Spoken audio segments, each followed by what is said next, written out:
Hello, my name is Hassan Sorrells, and this is the Leadership Lessons from the Great Books podcast, Shorts. There's no co-host on these Shorts episodes.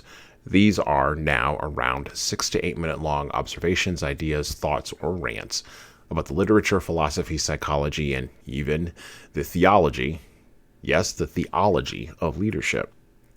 Because listening to me talk about leadership for now, around 6 to 8 minutes, is still better than reading and trying to understand yet another business book, even the one that I wrote that you really enjoy. Here's the other continuation of my thoughts from last week, and if you didn't have a chance to hear what those thoughts were, go back and listen to episode number 68 of these Shorts episodes. The gap between leadership intellectuals, such as academics and others who research and write about leadership, and the people who actually practice leadership on a daily basis, such as managers, supervisors, and all those folks, tends to mirror the chasm that exists right now between the people who work and produce and consume in the United States and the people who make grandiose claims to ruling those people. Now, this is not a political podcast, even though in the political realm, leadership does show up in its most bald form, as does lack of leadership. But I want to make a point that will seem political to get to a point that is about leadership and is applicable to your real life. So here's the point. In the United States of America, we are now at the end of the 80-year cycle that began just before World War II and ended sometime in the 2010s. During that space and time, political leadership moved from being inspiring and competent, think Eisenhower or JFK, to being uninspiring and overall considered to be bumbling and incompetent. Think Mitch McConnell and Nancy Pelosi.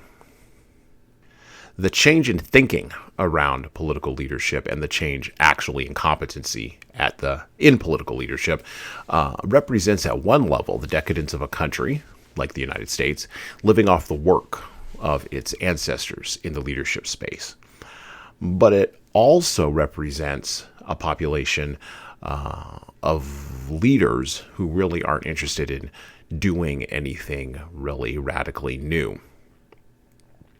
And what has happened from the 2010s on into now the 2020s is that leadership at the political level, at the cultural level, at the religious level, and even at the socio-cultural level is going to have to get a new religion. The three arenas where leadership tends to matter the most are the three areas where the civil disagreements, disputations, and conflicts in a society have the potential to lead to the most violence.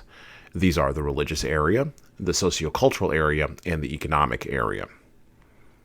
Now, leadership intellectuals, trapped playing a game of mass attraction to mass audiences, the game that worked for our last 80-year cycle, consistently are unable to offer new advice on how to get to that new religion for new leaders, and unable to offer advice on how to lead in this new paradigm of collapse, disintermediation, and chaos. Because theories of leadership developed during times of relative peace don't map well to times of chaos, disintermediation, and collapse. Now, on the other hand, you've got leadership doers. And leadership doers, the kind of folks you see in small and medium-sized businesses, the kind you see on your local city council, the kinds you see in your local church or synagogue or mosque, the kinds of folks who are leading in families and in communities, the kinds of folks who are volunteering at soup kitchens. Leadership doers tend to be trapped at the bottom of ruthless hierarchies where their status and power advancement may be capped. They may hit the ceiling early, and they may be unable to practice genuine acts of leadership that would quell the genuine chaos they seem to be unable to quell that they see all around them because they can't get past that ceiling and scale. There's very little escape velocity from your local community all the way to the White House. Just ask Mayor Pete. Now, there is a solution to this problem. It is the solution that was proposed first through the leadership of a very rare individual, President George Washington, an individual who wasn't LARPing in the leadership role, an individual who wasn't a grifter, an individual whose past moral stature and ethical stature was unimpeachable. He wasn't Donald Trump, and he wasn't Barack Obama. He also wasn't Bill Clinton, nor was he Richard Nixon. He wasn't Eisenhower, nor was he JFK. And he sure as heck wasn't Ulysses S. Grant, nor was he Calvin Coolidge. He was the first, which is why he is also lauded as being the greatest. But George Washington did something that is a model, potentially, for all leaders moving forward. He behaved ethically, he behaved morally, he was unimpeachable, and he left the office without seeking any new power. And moving forward into the desert of the 21st century we see before us in America, it behooves small and medium-sized business leaders to remember the model of George Washington and to seek to replicate it and to role model that model for others so that they may replicate it, so that eventually we break through the ceiling, we achieve escape velocity, and we take this nation state where we want it to go, thus closing the gap between leadership intellectuals and leadership doers. And well, at the moment anyway, that's it for me. Listen and subscribe to the Leadership Lessons from the Great Books podcast on all the major podcast players that you listen to podcasts on, including iTunes, Stitcher, Google Podcasts, and even Spotify. And please leave a 5-star review if you like the show. We need those reviews to grow, and it's the easiest way to make sure that this show gets into the ears of the leaders who need to hear it. And of course, tell all your friends. If you want to get started on the leadership path, HSCT Publishing's products and services can help your team do that. Check out our training webinars, coaching services, and more at leadershiptoolbox.us.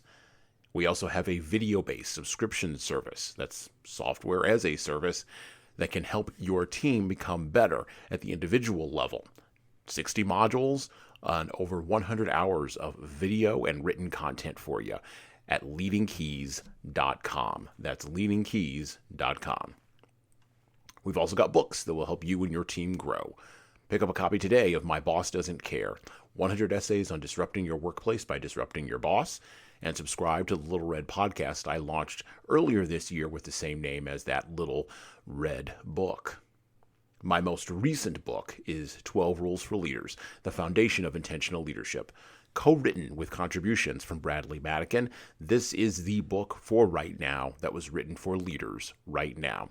Pick up a copy by heading over to 12rulesleadersbook.com/now.